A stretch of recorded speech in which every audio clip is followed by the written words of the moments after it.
Hello and welcome to Scale War Machines. Time for another guide looking at popular modelling products. Here's what we'll be looking at this time. Hello and welcome. It's time to review a new set of products from Wilder. These are all part of what's called the Nitroline. They're all liquid-based filters or weathering products to use on your models. First up is brown mud splatter, and that's obviously designed to be flicked or stippled onto your models. It's a sort of light browny beige mud colour. Then we've got NL30, which is grey dirt splatter, Speckling Effect. The name speaks for itself, but the idea is you speckle this onto your models. You've got the ochre rust shade, Speckling Effect, NL28. Now these are quite interesting. For Panzer Grey, there's a very vibrant blue filter.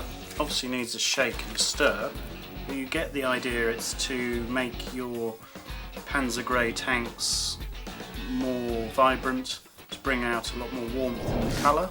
NL10, a vibrant blue filter for Panzer Grey.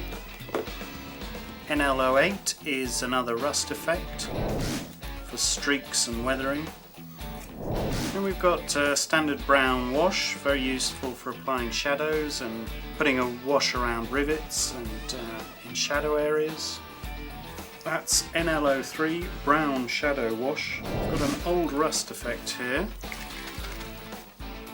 Old rust effect, NL05. There's a browner rust. Again, this is one of their speckling effect references, NL27. You can see that this needs a bit of a shake and a stir, but it's a light grey blue filter for Panzer Grey, NL09.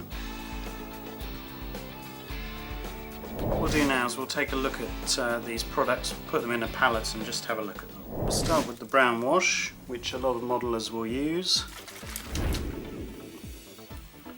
Okay, so you get 50 millilitres, which is quite a lot. I'll just give it a stir.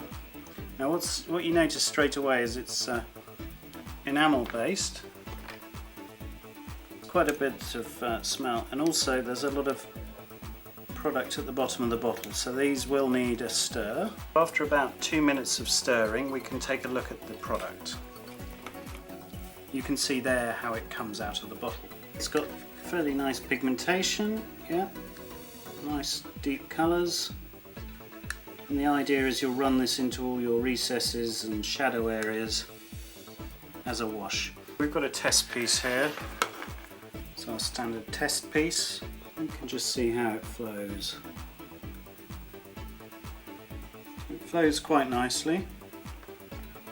We're just going to work different sections of this model using the Wilder products.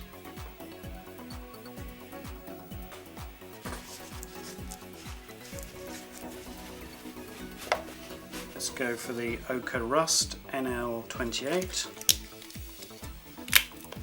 Again, you get a fair volume of paint with these products. Again, a good stir is necessary. So we're going to do this side with the ochre rust. Straight out the bottle. You can see that there's quite a bit of pigmentation in it when you've given it a stir.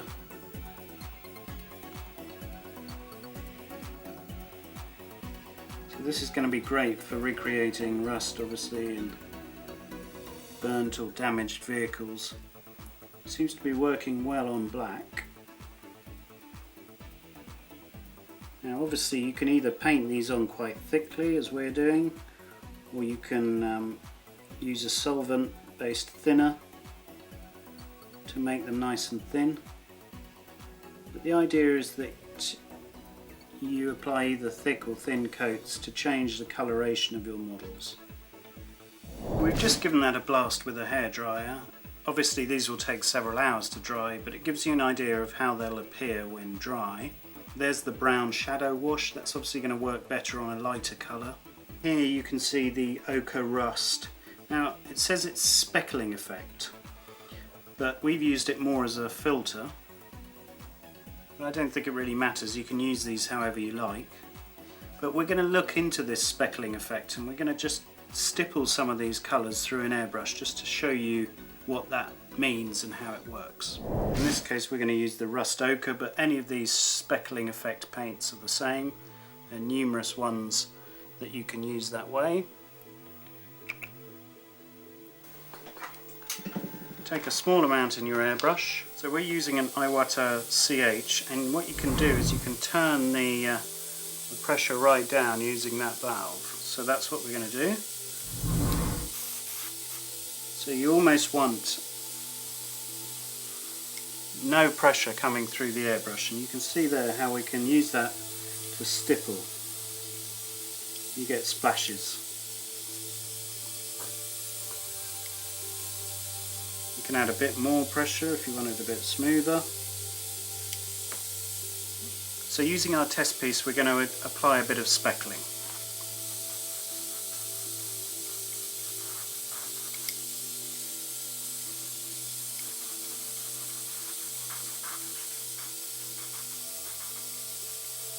You can use any of these splatter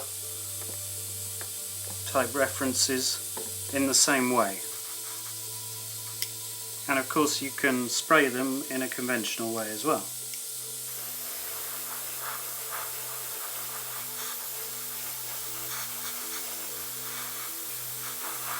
Don't forget to download more premium model making videos from ScaleWarMachines.com. Being an enamel based paint, the coverage is pretty good.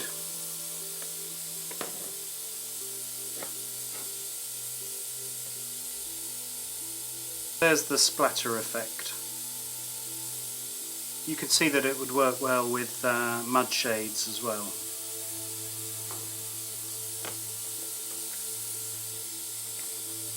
So we've only tried a couple of these different filters, but they look very promising and we'll be using them on other builds. It's worth saying that with these products, as with any enamel product, cleanup is really easy. Anything up to 12 or even sometimes 24 hours after you apply them. So it's always good to see more products. And as ever at Scale War Machines, we'll be testing these out on the workbench.